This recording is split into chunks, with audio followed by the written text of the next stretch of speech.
هل تتخيل مكاننا على الأرض؟ الحرارة فيه لا تطاق، والهواء مسموم، والأرض تحت قدميك تغلي وتفور. أهلا بكم في صحراء داناكيل في إثيوبيا، المكان الذي يطلق عليه العلماء اسم جهنم الأرض، وهو المكان الذي تدرسه وكالة ناسا، لأنه الأشبه بكوكب المريخ على وجه الأرض. انظر معي، تلك البحيرة الخضراء الجميلة ليست ماء، إنها حمض الكبريتيك المركز، القطرة منه كافية لحرق الجلد والعظم. وتلك السحب الصفراء ليست ضبابا، إنها غازات سامة تخرج من باطن الأرض، استنشاقها لثوان قد يكون قاتلا. والأرض كلها تتلون بالأحمر والبرتقالي والأصفر الفاقع، كأنك تقف على سطح كوكب آخر. لكن المفاجأة الكبرى أن هذا المكان الميت فيه حياة. اكتشف العلماء كائنات دقيقة تعيش داخل ذلك الحمض القاتل، ولا أحد يفهم كيف استطاعت البقاء.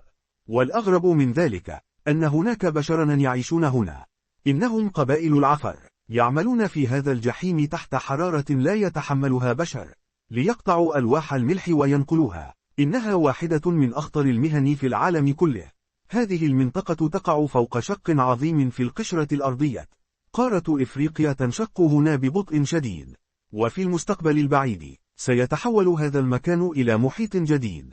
نحن نشاهد بأعيننا لحظة ولادة محيط، وفي قلب هذا الجحيم يقع بركان إرتاليه، وفي داخله بحيرة دائمة من النار السائلة تفور ليل نهار منذ مئات السنين.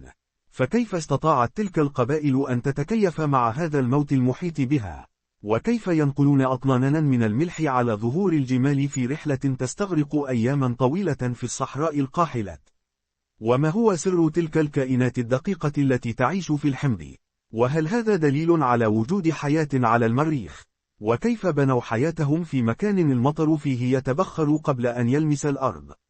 كل هذه الأسئلة والأسرار التي هي أغرب من الخيال ستجد إجابتها في الفيلم الوثائقي الكامل عن صحراء داناكيل. 20 دقيقة كاملة من الرعب والجمال والمغامرة، قادمة قريبا على قناة صحارى العالم. اضغط على زر الاشتراك وفعل جرس التنبيهات لتكون أول من يشاهد جهنم الأرض.